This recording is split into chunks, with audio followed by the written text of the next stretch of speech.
What's up, pretty gang? Welcome back to my channel. It's your favorite nail tech, Peaches, back with another video. Now, I've actually had a couple people ask me, am I uploading this video? When is it getting uploaded? The answer is yes. I just wasn't feeling good yesterday and today, so that's why I'm a little late on the upload. Nothing major, just cramps, okay? Period. Like literal, period, okay? So before we get into it and this client, child, let's go ahead and make sure you guys are following me on Instagram. And our subscriber for today is Jasmine. Also, don't forget to subscribe, turn on the notifications, because if your notifications is off, how the hell you gonna know when I'm on, okay? So first things first, you see her nails? This was already step one, right? So y'all, this client, she's a regular of mine, and I'm getting on her because I said, baby, what's going on? What happened here? So basically, her and her sister, they always come to me together because if you guys have not seen my booking site or my Instagram, I actually offer appointments like 2-in-1s where you and somebody can come get serviced by me at the same time. So her and her sister, they drive from Richmond to come see me, okay? And basically, she showed up with nails on. I don't do soak-offs during 2-in-1s because that's pretty tedious to do while you're waiting for someone else as well. See, that's why I'm like, this is what you get. Oh, this is what you get, you know? She had nails on, so I gave her some acetone. I said, I hope you can make that work. Because let me tell you, she was a absolute horrible client today. I love her to death, but she was horrible. So basically, the story is she went to go get her nails done by somebody offering $30 sets back where she lives. Her coworker was like, hey, this girl wants to practice. Do you want to? Yes or no? She said yes. Baby, when I tell you that she told me that, first of all, the girl did not prep her nails. She just straight up put some tips on, put some dehydrator, and started laying acrylic. I said, that's what your ass get. And she said, I know, I shouldn't have did it. She's been coming to me, I think since 2020, honestly. So, you know, love her to death, but y'all, she was horrible. Literally a horrible client today, okay? So, you know, that's what she get. And I don't know what it is about this week that all my regulars have been doing me wrong. They've been coming with damaged nails and nails from other people. I don't know what's in the air. But you know what I always say? That's what the hell they get. Because I always tell them, go somewhere and slip you want to. You're going to come back. And that's exactly what happened. So that's the backstory. Okay. So I'm going ahead, filing her nails. We always do square because, you know, square is just the bomb. Originally, she wanted like this like marble tie-dye look that I do with acrylic. But I was like, hey, let's try this. Like, and she was like, okay. And honestly, that's just what we did. So I had seen this set kind of like before. I actually seen it, Sydney Alexis had did a set like this on her channel. And that's actually, I watched that video to see how she went about doing this nail art. I don't know exactly whose set she was inspired by or what have you. I seen it on her Instagram like some weeks ago. And I was like, you know what, one day I'm gonna try that because I've been looking for different types of nail arts, especially since I am getting more nail polishes, which you guys, I just got my Madam Glam package in the mail the other day. I do have a coupon code for them that will give you 30% off, I believe. And don't forget, Nail Reserve is going to give you 50% off with my coupon code, which will be in the description box below. I'm sorry, I know that was a mouthful. So I decided, I was like, you know what? I want to practice this design. I want to get really good at it. And I'm just looking to learn other easy types of nail art that can help people come open out of their shell, some different stuff for summer. And that's what we went ahead and did. Now, I'm gonna be honest, I also do have a client coming like literally any minute, right? I told you guys I wasn't feeling good. I've been in bed all day yesterday. Well, not yesterday. Basically, halfway through my workday, I got my period during work, and so I didn't have any medicine. I really didn't have anything, so I kind of had to make do. That was not fun. I got horrible sleep because of that, and I was just screwed all last night, and today I have not been any better. So I kind of been in bed today, and now I actually have clients, so we're gonna push through the rest of the day. I want to get this video out, but yeah, so I'm gonna let you guys watch the rest of the shaping, which is honestly not that long. It's literally like another minute or so. And then I'll come back at some point in the application just to continue telling you why she was a horrible client. So I'll be right back.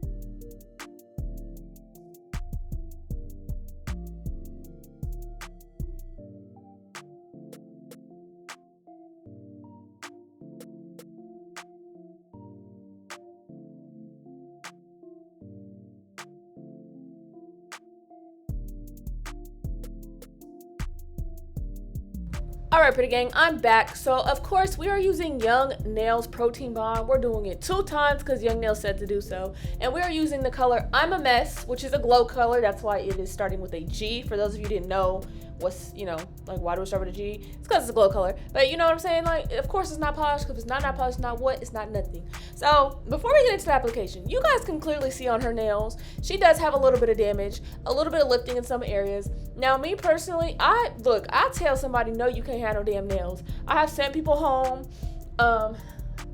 I'm just that nail tech that health before anything. Now, for this particular client, because of how her nail beds are and the lifting that has happened, why I feel comfortable still doing her nails, number one, because this is a regular of mine and I kind of know how she moves and things like that. And number two, because of the way her nail beds are situated, this length might look pretty long, but she has small nails. So honestly, this length is really not that long, if you see what I'm saying, but it looks longer than what it is because her nails are on the smaller side.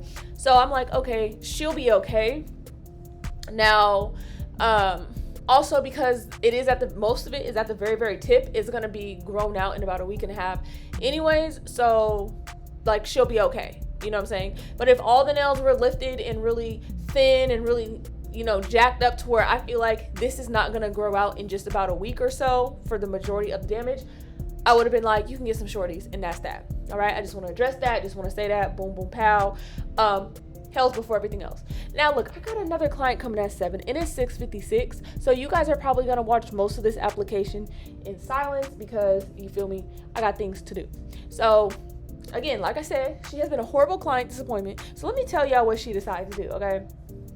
She decided that after I was done with this hand, she was apparently going to put her hand on her hip and just rest her hand with wet acrylic. So when I looked at the other hand to get started, she talked about some uh-oh. I said, what the hell you mean, uh-oh? Her thumb, y'all, if y'all follow me on Instagram, I promise you I do not make these things up. Follow me on Instagram because I put everybody on blast on my story because we just kiki and have a good time and it's fun and whatever. Y'all, let me tell you something. I looked at that thumb. Do you know that thumb was damn near broken in half? It was bent and crooked all types of ways. I said, I can't fix this. I had to break what was left of it, and I had to put on a new tip and start the hell over. I said, girl, I'm finna charge you $10,000 motherfucking dollars because first of all, you're showing up with nails. You gotta do this. You gotta do. I said, you are a horrible client today. Okay? You acting like the other girls in these streets and how they do the nail shops. I said, do I look like the damn nail shop to you? Just clean it up after these messes and mistakes. So, yeah, pretty much that was that. And after that, we got it together and we were all good. But it was just funny. Like, obviously, I'm poking fun. It's all in good fun. Like, this is not stuff that I have not said to my client. This is not stuff that other people have not seen. It's just, you know what I'm saying? When there's so much going on, sometimes you got to laugh and you got to sit back and be like, this comes with the job. It's not nothing that you can do to stop people from being people. Okay, they're going to make their own choices, their own decisions. It's really how you react that either you want to continue to make it a good experience for them and just, hey, they're going to know you're irritated, but laugh it off sometimes. Make a joke. You'll get more people that book with you when you seem not so uptight all the time, okay? Just, you know what I'm saying? So, yeah, we went ahead and we went to do the rest of the set and everything was pretty smooth and clean. I did also include some of the filing, so I'll probably let you guys go ahead and watch the rest of this application and the rest of the filing, and I'll come back afterwards to explain my process with the design.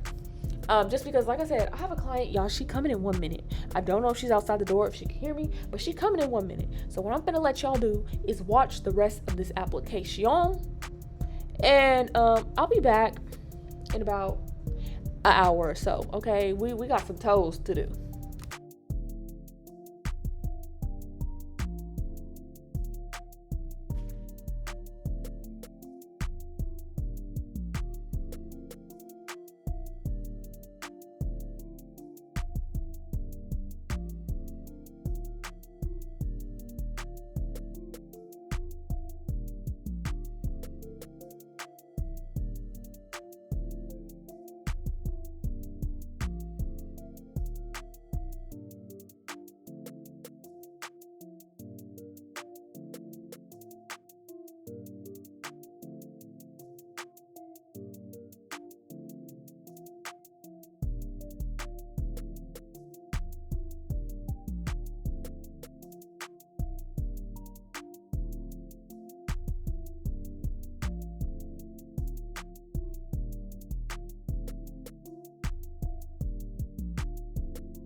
Okay, pretty gang, I'm back, and I apologize. It is definitely the next day. It's 8 a.m. on Thursday.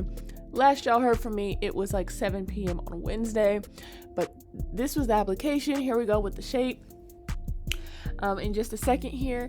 Now, I told you guys I have not been feeling well, so I apologize. I actually fell asleep while eating last night.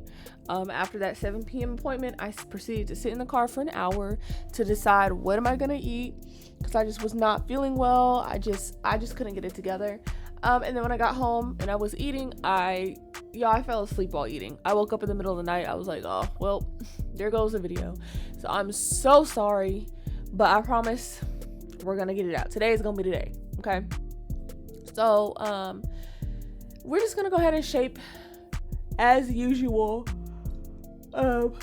If you need help with shaping, I do have like detailed shaping videos on my channel.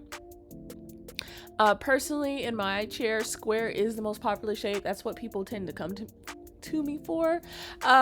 But you know what's interesting, because there's so many different types of tips, so many different types of X, Y, and Z. I notice a lot of people nowadays, since COVID, really, they use like super long pre-shaped, like super long coffin tips on everyone and just cut them to size. I mean, cut them to like whatever length that people are looking for. That gives a way different look than someone like myself who uses just regular tips that actually, you know, there's no taper on them, there's no anything. So sometimes I will get people that's like, hey, can you do this shape? And I'm just like, well, just so you know, my square doesn't look like that square, because those tips are technically made for people who want a super long coffin. So it looks like that because it's like made like that.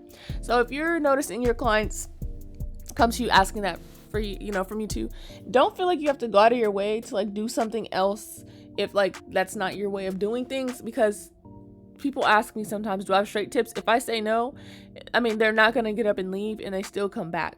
So I'm throwing that in there to say that, like, don't be discouraged if you feel like, oh, my shape doesn't look like that, or my shape doesn't look like this.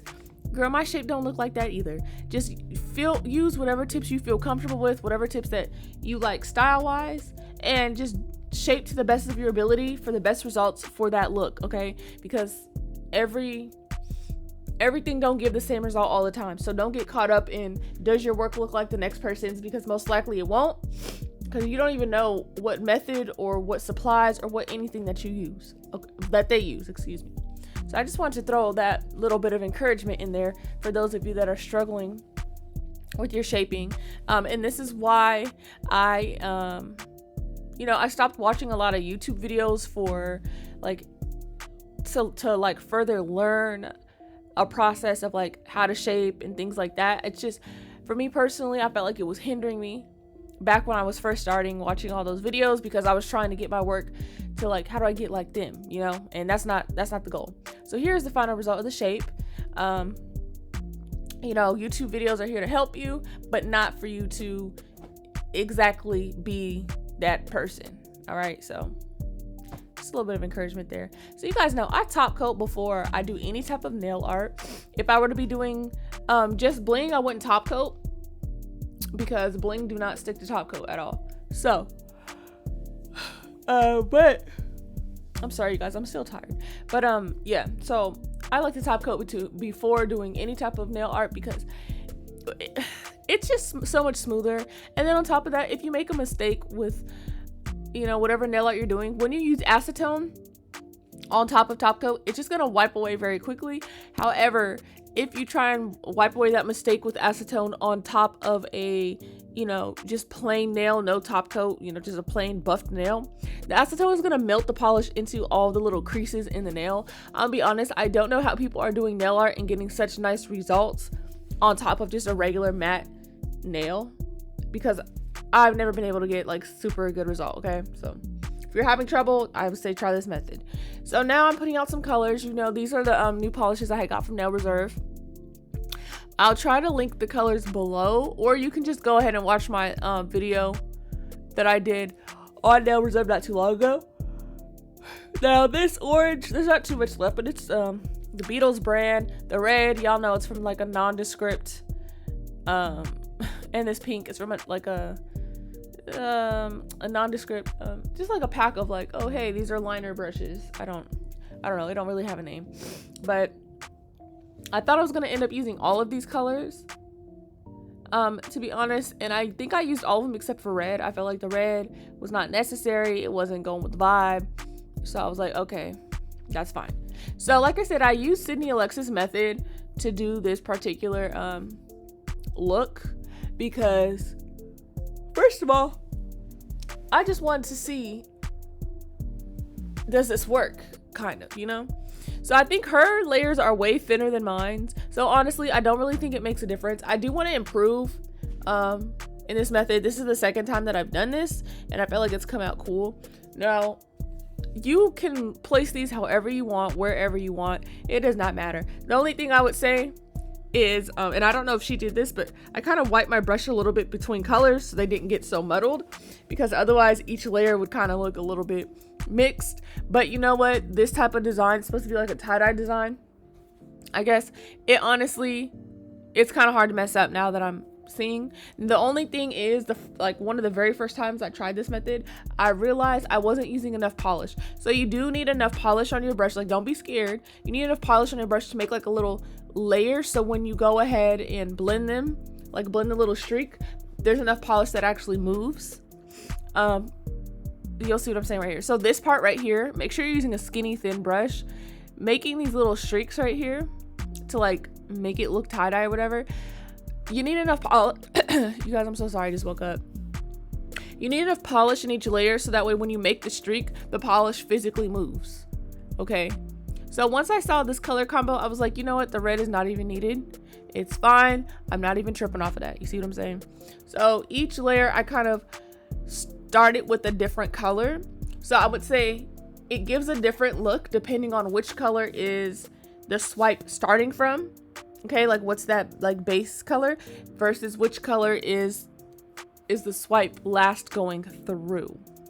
So I just put colors together that I felt like would make a really nice, I guess, blend. I don't even know what to call this, you guys. And there's so many, I'm pretty sure there's like so many different ways you could do this. Some people use like, you know, different types of brushes and things like that. This is the brush I'm most comfortable with. I don't know if a different brush will give you a different result. I haven't tried it. I do know brushes that are shorter and thicker than this, it's not gonna work, because I did try it with the smaller brush, because I was like, oh, I want one brush to do the lines, one brush to do, you know, the little dash through, or whatever you want to call that, the streak, and I didn't like it. It just basically kind of removed the polish, like it left an empty space. So that wasn't fun. That wasn't cool. But yeah, this is a really easy design. Don't think too much into it. It's okay if your lines aren't perfect. It's okay if, you know, some of the color goes over another color. It's fine. So do you see what I mean? How it leaves a different result? See, now the green is the base, and I think that's what, orange? That's at the end of the streak.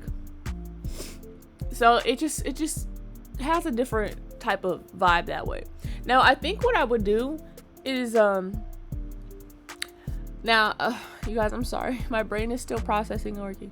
So after every couple of nails, I did cure it in the lamp, because what I did notice also is that the polish, it kind of, I don't know, it kind of wiggles in together. So kind of like how blooming gel does, but like not so much, if that makes sense. So it kind of meshes together, and I was nervous that like, oh, if I leave it for too long, it's gonna over mesh and the colors are gonna like bleed together. That's what it was. I don't want the colors to bleed together too much. So yeah. Now on the last one, you saw how I did like the spikes going the opposite way. Now I feel like that can look nice, but sometimes also not. Like sometimes I feel like it can give the look of like stitches or something. So I think the next time I do it, I think I will stick more towards areas where it's coming from the corner, like on the pinky, because I feel like that type of look gives the best result actually. So yeah, I think I'll probably stick to it like that. But you know, I was trying to just be creative, trying something new. Like I said, I feel like this is something that you can use on clients who are nervous to try a lot of designs but still are open to try something, because everyone can pretty much recognize that this is some form of like tie-dye. Like I said, that ring finger, I feel like it kind of looks like stitches, and I feel like it didn't blend together as well as the pinky did, but it's a learning process, and now that I know, I'm telling you guys so that way you guys know what's up. And I do feel like the second hand came out better than the first hand, and I think that's because I also realized like, hey, let's use more polish. Don't be scared if the polish is touched, because it's fine, it's not gonna make a difference. So you see how this is coming from this corner going to the other way. I feel like, you know, it was starting to come together. It was starting to kind of come together. The blue was kind of taking over, and I kind of felt like some of the colors, it wasn't like, you're gonna see me go back in and make the layers thicker, because I felt like, you see on the pinky how the colors are kind of spread together with that spike, like it drags one color to the next color. So this is why I went in and redid the layers. It's not gonna harm nothing, but I wanted to like drag everything through, so that way the pink dragged through each layer. I will say that is the hardest thing about this type of look, is making sure all the colors kind of drag through each other, so it just doesn't look like, hey, here's like a couple strips of color with some lines going through, because otherwise, like I said, it's gonna look like stitches. So yeah, you guys are watching me actively learn. I did it earlier in the day, like as a freestyle on someone, and when this client was like, oh, I want some type of like tie-dye thing, I was like, hey, okay, let's try this, because I really wanted to practice this look. I really wanted to look really nice. Sydney and Alexis did a really great job, and I feel like part of the reason mine's did not mesh, like each layer didn't drag through all the way, because like I said, having thicker layers of polish, my layers were kind of on the thinner side. You can see I barely had any orange, because that's kind of all that came out of the jar. The pink wasn't coming out a lot, so it was just kind of, yeah, just make sure that you have enough polish to work with, so that way everything looks fine. But other than that, you guys, the actual design itself is pretty easy. Okay, so hopefully this helped you out, this quick tutorial. You see how nice this one looked? That's what it should be looking like. Hopefully this tutorial helped you out. I hope you enjoyed the video. Thank you guys for continuing to subscribe. If you haven't subscribed, make sure you go ahead and do that. Turn on your notifications. You guys, we're getting so close to 2,000 subscribers. I think we're at like 1650. I'm so juiced. Appreciate you guys. Once again, here is the final look. Okay, and as always, I will see you guys in the next one.